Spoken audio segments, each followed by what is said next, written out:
हरे कृष्णा कृष्ण कृष्ण हरे हरे, हरे राम राम राम हरे हरे। श्रीमद् भगवद गीता यथारूप, अध्याय 3, कर्मयोग।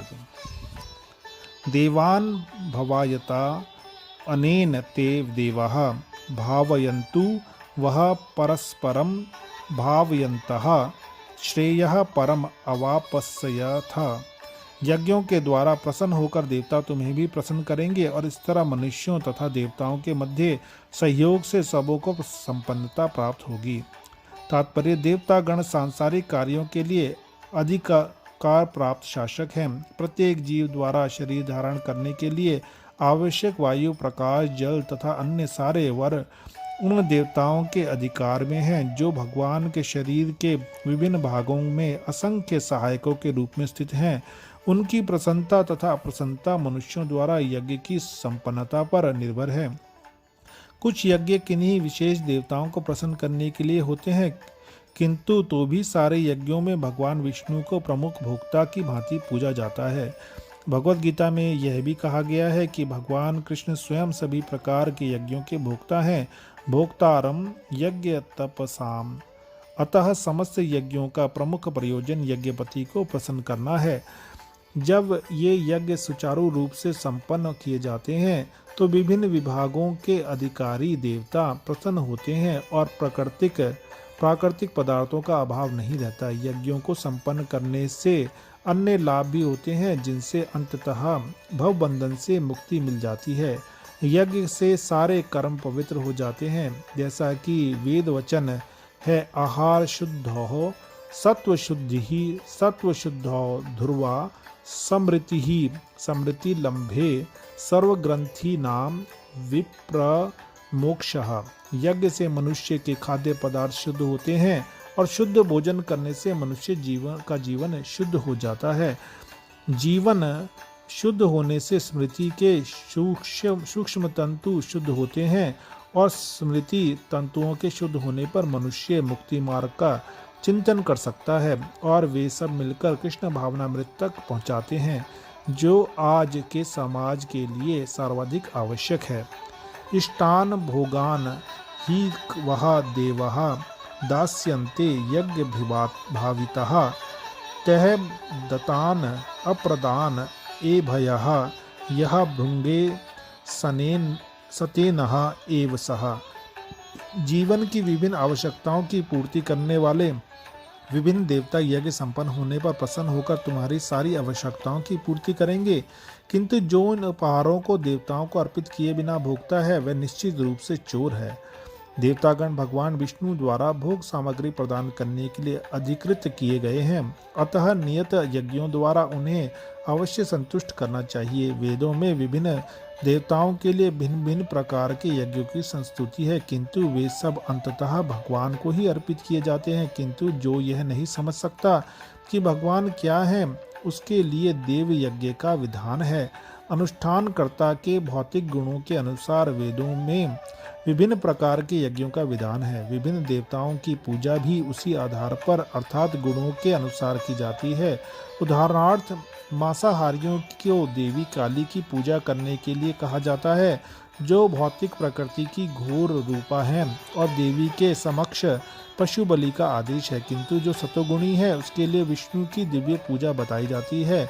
अंततः समस्त यज्ञों का ध्येय उत्तरोत्तर दिव्य पद प्राप्त करना है। सामान्य व्यक्तियों के लिए कम से कम 5 यज्ञ आवश्यक हैं, जिन्हें पंच महायज्ञ कहते हैं। किंतु मनुष्य को यह जानना चाहिए कि जीवन की सारी आवश्यकताएं भगवान के देवता प्रतिनिधियों द्वारा ही पूरी की जाती हैं। कोई कुछ बना नहीं सकता।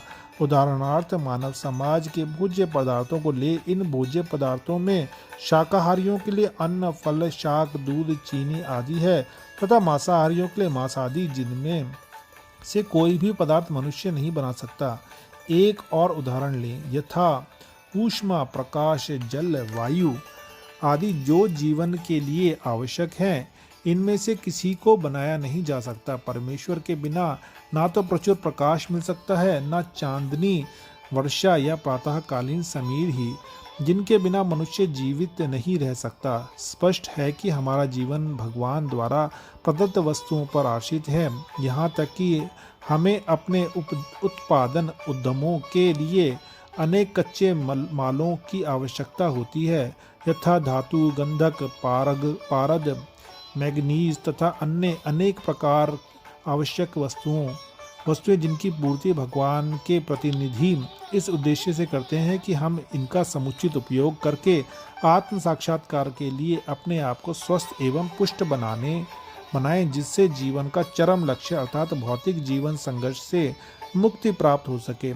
यज्ञ संपन्न करने के लिए से मानव जीवन का यह लक्ष्य प्राप्त हो जाता है। यदि हम जीवन उद्देश्य को भूलकर भगवान के प्रतिनिधियों से अपनी इंद्रिय तृप्ति के लिए वस्तुएं लेते रहेंगे और इस संसार में अधिक फंसते जाएंगे, जो कि सृष्टि का उद्देश्य नहीं है, तो निश्चय की ही हम चोर हैं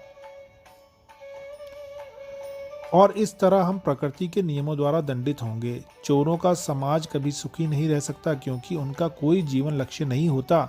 भौतिकतावादी चोरों का कभी कोई जीवन लक्ष्य नहीं होता, उन्हें तो केवल इंद्रिय तृप्ति की चिंता रहती है। वे नहीं जानते कि यज्ञ किस तरह किए जाते हैं, किंतु चैतन्य महाप्रभु ने यज्ञ संपन्न करने की सरलतम विधि का प्रवर्तन किया है। यह है संकीर्तन यज्ञ, जो संसार के किसी भी व्यक्ति द्वारा जो कृष्ण भावनामृत के सिद्धांतों को अंगीकार करता है संपन्न किया जा सकता है। यज्ञ शिष्ट अशीनः सन्तः मुच्यन्ते सर्व कलबिषः भुज्यते ते तु अधम पापः ये पचन्ति आत्म कारणात्। भगवान के भक्त सभी प्रकार के पापों से मुक्त हो जाते हैं, क्योंकि वे यज्ञ में अर्पित किए भोजन प्रसाद को ही खाते हैं। अन्य लोग जो अपने इंद्रिय सुख के लिए भोजन बनाते हैं, वे निश्चित रूप से पाप खाते हैं। भगवत भक्तों या कृष्ण भावना भावित पुरुषों को संत कहा जाता है। वे सदैव भगवत प्रेम में निमग्न रहते हैं, जैसा कि ब्रह्म संगीता में कहा गया है, प्रमोजना चक्षुरित भक्ति विलोचनेन संतः सदैव हृदयेषु विलोकयन्ति। संतगण श्री भगवान गोविंद समस्त आनंद के दाता हैं, या मुकुंद मुक्ति के दाता हैं, या कृष्ण सबों को आकृष्ट करने वाले पुरुष हैं। पुरुष के प्रगाढ़ प्रेम में मग्न रहने के लिए कोई भी वस्तु परम पुरुष को अर्पित किए बिना ग्रहण नहीं करते। फलतः ऐसे भक्त पृथक पृथक भक्ति साधनों के द्वारा तथा श्रवण, कीर्तन, स्मरण, अर्चन आदि के द्वारा यज्ञ करते रहते हैं, जिससे वे संसार के संपूर्ण पापमयी संगति के क्लमश से दूर रहते हैं। अन्य लोग जो अपने लिए या इंद्रिय तृप्ति के लिए भोजन बनाते हैं, वे न केवल चोर हैं, अपितु सभी प्रकार के पापों को खाने वाले हैं। जो व्यक्ति चोर तथा पापी दोनों हो, भला वह किस तरह सुखी रह सकता है? यह संभव नहीं। अतः सभी प्रकार से सुखी रहने के लिए मनुष्यों को पूर्ण कृष्ण भावनामृत में संकीर्तन यज्ञ करने की सरल विधि बताई जानी चाहिए, अन्यथा संसार में शांति या सुख नहीं हो सकता। अन्नात् भवन्ति भूतानि प्रजनयात् अत्र संभवः यज्ञात् भवति प्रजनयः यज्ञः कर्म समुद्भवः। सारे प्राणी अन्न पर आश्रित हैं। जो वर्षा से उत्पन्न होता है, वर्षा यज्ञ संपन्न करने से होती है, और यज्ञ नियत कर्मों से उत्पन्न होता है। भगवत गीता के महान टीकाकार शील बलदेव विद्याभूषण इस प्रकार लिखते हैं, ये इंद्राधंगतया वसस्थितिम यज्ञम सर्वेश्वरम विष्णुमभर्यचर्या तक्षेशमप्शन्ति तेन तद्धेहयात्रां सम्पादनति ते सन्तः सर्वेश्वरस्य यज्ञपुरुषस्य भक्ताः सर्वकिल्बिषैर अनादिकाल वृद्धैर आत्मानुभव प्रतिबन्धकैर्निखिलैः पापै विमुच्यन्ते। परमेश्वर जो यज्ञ पुरुष अथवा समस्त यज्ञों के भोक्ता कहलाते हैं, सभी देवताओं के स्वामी हैं, और जिस प्रकार शरीर के अंग पूरे शरीर की सेवा करते हैं, उसी तरह सारे देवता उनकी सेवा करते हैं। इंद्र, चंद्र तथा वरुण जैसे देवता भगवान द्वारा नियुक्त अधिकारी हैं, जो सांसारिक कार्यों की देखरेख करते हैं। सारे वेद इन देवताओं को प्रसन्न करने के लिए यज्ञों का निर्देश करते हैं, जिससे वे अन्न उत्पादन के लिए प्रचुर वायु, प्रकाश तथा जल प्रदान करें। जब कृष्ण की पूजा की जाती है तो उनके अंग स्वरूप देवताओं की भी स्वतः पूजा की जाती है, अतः देवताओं की अलग से पूजा करने की आवश्यकता नहीं होती। इसी हेतु कृष्ण भावना भावित भगवत भक्त सर्वप्रथम कृष्ण को भोजन अर्पित करते हैं और तब खाते हैं। ये ऐसी विधि है जिससे शरीर का आध्यात्मिक पोषण होता है। ऐसा करने से न केवल शरीर के विगत पापमय कर्मफल नष्ट होते हैं, अपितु शरीर प्रकृति के समस्त कलमशों से निरापद हो जाता है। जब कोई छूत का रोग फैलता है तो इसके आक्रमण से बचने के लिए रोगाणुरोधी टीका लगाया जाता है। इसी प्रकार भगवान विष्णु को अर्पित करके ग्रहण किया जाने वाला भोजन हमें भौतिक संदूषण से निरापद बनाता है, और जो इस विधि का अभ्यस्त है वह भगवत भक्त कहलाता है। अतः कृष्ण भावना भावित व्यक्ति जो केवल कृष्ण को अर्पित किया गया भोजन करता है, वह उन समस्त विगत भौतिक दूषणों के फलों का सामना करने में समर्थ होता है, जो आत्म साक्षात्कार के मार्ग में बाधक बनते हैं। इसके विपरीत जो ऐसा नहीं करता, वह अपने पापपूर्ण कर्म को बढ़ाता रहता है, जिससे उसे सारे पाप फलों को भोगने के लिए अलग शरीर कुकरों शुकरों के समान मिलता है। यह भौतिक जगत नाना क्लेशों से पूर्ण है, और जो भी भगवान के प्रसाद को ग्रहण करके उनसे निरापद हो लेता है, वह उनके आक्रमण से बच जाता है। किंतु जो ऐसा नहीं करता, वह क्लेश का लक्ष्य बनता है। अन्न अथवा शाक वास्तव में खाद्य है। मनुष्य विभिन्न प्रकार के अन्न, शाक, फल आदि खाते हैं, जबकि पशु इन पदार्थों के उच्छिष्ट को खाते हैं। जो मनुष्य मांस खाने के अभ्यस्त हैं, उन्हें भी शाक के उत्पादन पर ही निर्भर रहना पड़ता है, क्योंकि पशु शाक ही खाते हैं। अतः उन्हें अंतगत्वा खेतों के उत्पादन पर ही आश्रित रहना है, बड़ी बड़ी फैक्ट्रियों के उत्पादन पर नहीं। खेतों का यह उत्पादन आकाश से होने वाली प्रचुर वर्षा पर निर्भर करता है, और ऐसी वर्षा इंद्र, सूर्य, चंद्र आदि देवताओं के द्वारा नियंत्रित होती है। ये देवता भगवान के दास हैं। भगवान को यज्ञों के द्वारा संतुष्ट रखा जा सकता है, अतः जो इन यज्ञों को संपन्न नहीं करता, उसे अभाव का सामना करना होगा। यही प्रकृति का नियम है। अतः भोजन के अभाव से बचने के लिए यज्ञ, और विशेष रूप से इस युग के लिए संस्तुत संकीर्तन यज्ञ संपन्न करना चाहिए। कर्म ब्रह्म उद्भवम विधि ब्रह्म अक्षर समुद्भवम तस्मात् सर्वगतम ब्रह्म नित्यम यज्ञे प्रतिष्ठितम। वेदों में नियमित कर्मों का विधान है, और ये वेद साक्षात श्री भगवान परब्रह्म से प्रकट हुए हैं। फलतः सर्वव्यापी ब्रह्म यज्ञ कर्मों में सदा स्थित रहता है। तात्पर्य, इस श्लोक में यथार्थ कर्म अर्थात भगवान कृष्ण को प्रसन्न करने के लिए कर्म की आवश्यकता को भली भांति विवेचित किया गया है। यदि हमें यज्ञ पुरुष विष्णु के परितोष के लिए कर्म करना है, तो हमें ब्रह्म या दिव्य वेदों से कर्म की दीक्षा प्राप्त करनी होगी। अतः सारे वेद कर्मादेशों की संहिताएं हैं। वेदों के निर्देश के बिना किया गया कोई भी कर्म विकर्म या अवैध अथवा पापपूर्ण कर्म कहलाता है। अतः कर्म फल से बचने के लिए सदैव वेदों के निर्देश प्राप्त करना चाहिए। जिस प्रकार सामान्य जीवन में राज्य के निर्देश के अंतर्गत कार्य करना होता है, उसी प्रकार भगवान के परम राज्य के निर्देशन में कार्य करना चाहिए। वेदों से ऐसे निर्देश भगवान के शाश्वत श्वास से प्रत्यक्ष प्रकट होते हैं। कहा गया है, अस्य महतो भूतस्य निश्वसितम् एतद् यद् ऋग्वेदो यजुर्वेदः सामवेदो अथर्ववेदो अंगिरसः। चारों वेद ऋग्वेद, यजुर्वेद, सामवेद तथा अर्थवेद भगवान के श्वास से अद्भुत हैं। ब्रह्म संगीता से प्रमाणित होता है कि सर्वशक्तिमान होने के कारण भगवान अपने श्वास के द्वारा बोल सकते हैं, अपनी प्रत्येक इंद्रिय के द्वारा अन्य समस्त इंद्रियों के कार्य संपन्न कर सकते हैं। दूसरे शब्दों में भगवान अपनी निश्वास के द्वारा बोल सकते हैं और वे अपने नेत्रों से गर्भाधान कर सकते हैं। वस्तुतः यह कहा जाता है कि उन्हें प्रकृति पर दृष्टिपात किया और समस्त जीवों को गर्भस्थ किया।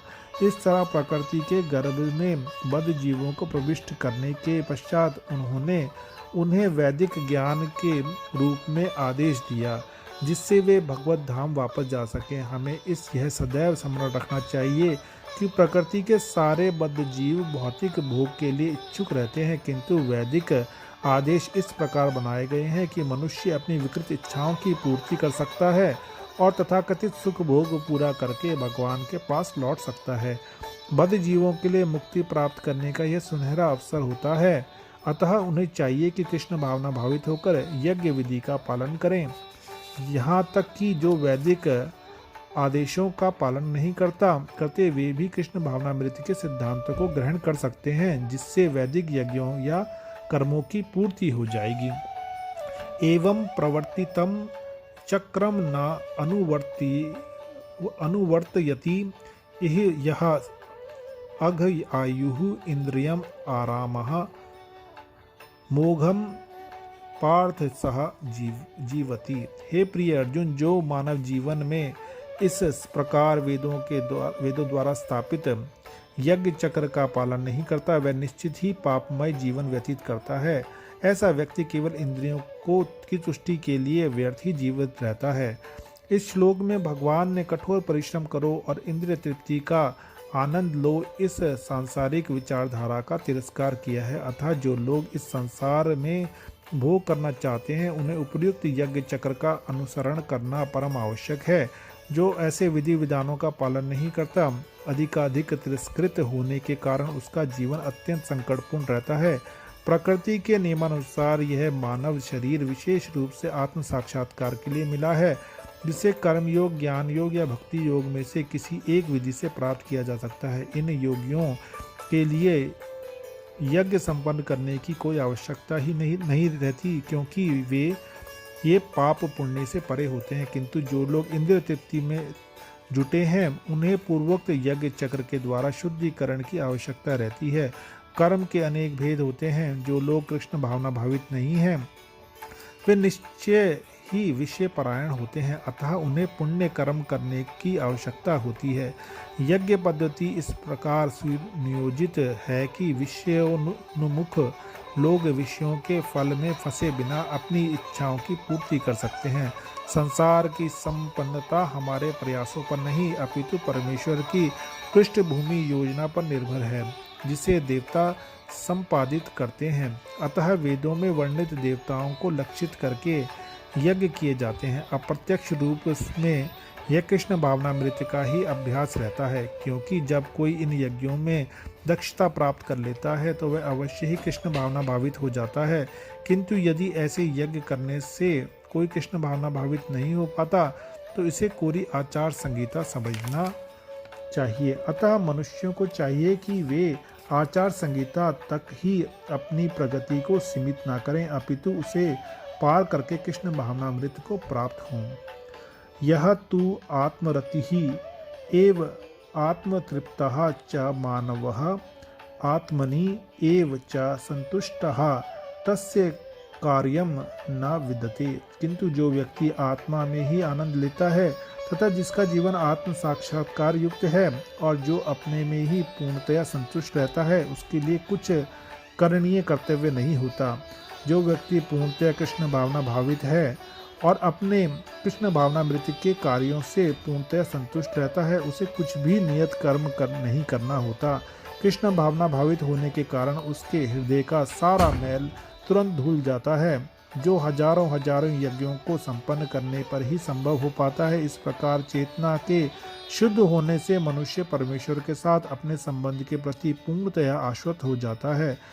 भगवत कृपा से उसका कार्य स्वयं प्रकाशित हो जाता है, अतः वैदिक आदेशों के प्रति उसका कर्तव्य निशेष हो जाता है। ऐसा कृष्ण भावना भावित व्यक्ति कभी भी भौतिक कार्यों में रुचि नहीं लेता और ना ही उसे सुरा सुंदरी तथा अन्य प्रलोभनों में कोई आनंद मिलता है।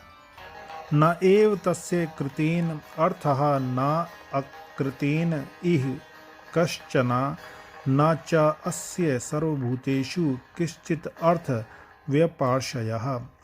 स्वरूप प्रसिद्ध व्यक्ति के लिए ना तो अपने नियत कर्मों को करने की आवश्यकता रह जाती है, ना ऐसा कर्म ना करने का कोई कारण ही रहता है। उससे किसी अन्य जीव पर निर्भर रहने की आवश्यकता भी नहीं रह जाती।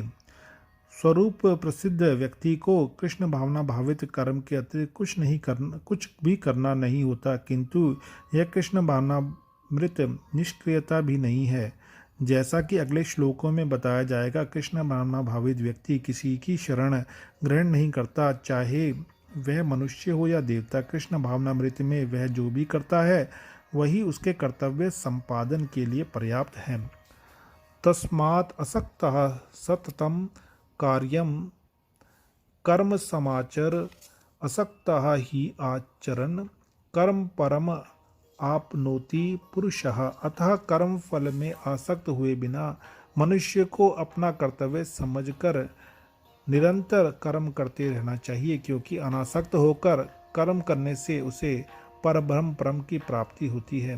भक्तों के लिए श्री भगवान परम है और निर्विशेषवादियों के लिए मुक्ति परम है। अतः जो व्यक्ति समुचित पथ प्रदर्शन पाकर और कर्म फल से अनासक्त होकर कृष्ण के लिए या कृष्ण भावनामृत में कार्य करता है, वह निश्चित रूप से जीवन लक्ष्य की ओर प्रगति करता है। अर्जुन से कहा जा रहा है कि वह कृष्ण के लिए कुरुक्षेत्र में युद्ध में लड़े, क्योंकि कृष्ण की इच्छा है कि वह ऐसा करे। उत्तम व्यक्ति होना या अहिंसक होना व्यक्तिगत आसक्ति है, किंतु फल की आसक्ति से रहित होकर कार्य करना परमात्मा के लिए कार्य करना है। यह उच्चतम कोटि का पूर्ण कर्म है, जिसकी संस्तुति भगवान कृष्ण ने की है। नियत यज्ञ जैसे वैदिक अनुष्ठान एवं उन पाप कर्मों की शुद्धि के लिए किए जाते हैं जो इंद्रिय तृप्ति के उद्देश्य के लिए किए गए हों, किंतु कृष्ण भावनामृत में जो कर्म किया जाता है वह अच्छे या बुरे कर्म के फलों से परे है। कृष्ण भावना भावित व्यक्ति में फल के प्रति लेंश मात्र आसक्ति नहीं रहती, वह तो केवल कृष्ण के लिए कार्य करता है। वह समस्त प्रकार के कर्मों में रत रहकर भी पूर्णतः अनासक्त रहा आता है। कर्मणा एव ही संसिद्धिम आस्थितः जनक उदायः लोक संग्रमा एव अपि संपशयन कर्तुम अहर्षि। जनक जैसे राजाओं ने केवल नियत कर्मों को करने से ही सिद्धि प्राप्त की, अतः सामान्य जनों को शिक्षित करने की दृष्टि से तुम्हें कर्म करना चाहिए। जनक जैसे राजा सिद्ध स्वरूप सिद्ध व्यक्ति थे, अतः वे वेदानुमोदित कर्म करने के लिए बाध्य न थे, तो भी वे लोग सामान्य जनों के समक्ष आदर्श प्रस्तुत करने के उद्देश्य से सारे नियत कर्म करते रहे। जनक सीता जी के पिता तथा भगवान श्री राम के ससुर थे। भगवान के महान भक्त होने के कारण उनकी स्थिति दिव्य थी, किंतु चूंकि वे मिथिला जो भारत के बिहार प्रांत में एक परगना है के राजा थे, अतः उन्हें अपनी प्रजा को यह शिक्षा देनी थी कि कर्तव्य पालन किस प्रकार किया जाता है। भगवान कृष्ण तथा उनके शाश्वत सखा अर्जुन को कुरुक्षेत्र के युद्ध में लड़ने की कोई आवश्यकता नहीं थी, किंतु उन्होंने जनता को यह सिखाने के लिए कि युद्ध किया कि जब सत्य परामर्श असफल हो जाते हैं तो ऐसी स्थिति में हिंसा आवश्यक हो जाती है। कुरुक्षेत्र युद्ध के पूर्व युद्ध निवारण के लिए भगवान तक ने सारे प्रयास किए, किंतु दूसरा पक्ष लड़ने पर तुला था। अतः ऐसे सधर्म के लिए युद्ध करना आवश्यक है। यद्यपि कृष्ण भावना भावित व्यक्ति को संसार में कोई रुचि नहीं हो सकती, तो भी वह जानता है कि यह सिखाने के लिए कि किस तरह रहना और कार्य करना चाहिए कर्म करता रहता है। कृष्ण भावनामृत में अनुभवी व्यक्ति इस तरह कार्य करते हैं कि अन्य लोग उनका अनुसरण कर सकें, और इसकी व्याख्या अगले श्लोक में दी गई है। यत् यत् आचरति श्रेष्ठः तत् तत् एव इतरः जनः सः यत् प्रमाणं करुते लोकः तत् अनुवर्तते। महापुरुष जो जो आचरण करता है सामान्य व्यक्ति उसी का अनुसरण करते हैं। वह अपने अनुसरणीय कार्यों से जो आदर्श प्रस्तुत करता है संपूर्ण विश्व उसका अनुसरण करता है। सामान्य लोगों को सदैव एक ऐसे नेता की आवश्यकता होती है जो व्यवहारिक आचरण द्वारा जनता को शिक्षा दे सके। यदि नेता स्वयं धूम्रपान करता है तो वह जनता को धूम्रपान बंद करने की शिक्षा नहीं दे सकता। चैतन्य महाप्रभु ने कहा है कि शिक्षा देने के पूर्व शिक्षक को ठीक ठीक आचरण करना चाहिए। जो इस प्रकार शिक्षा देता है वह आचार्य या आदर्श शिक्षक कहलाता है। अतः शिक्षक को चाहिए कि सामान्य जन को शिक्षा देने के लिए स्वयं शास्त्रीय सिद्धांतों का पालन करें।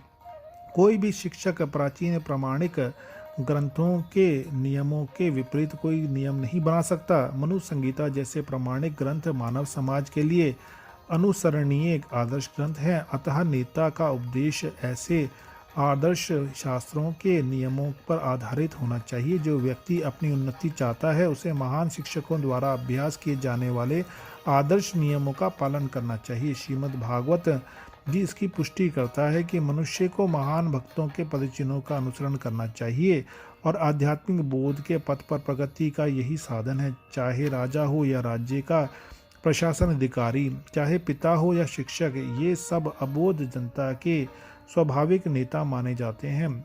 इन सबका अपने आश्रितों के प्रति महान उत्तरदायित्व रहता है। अतः इन्हें नैतिक तथा आध्यात्मिक संगीता संबंधित आदर्श ग्रंथों से सुपरिचित होना चाहिए। हरे कृष्णा कृष्ण कृष्ण हरे हरे, हरे राम राम राम हरे हरे।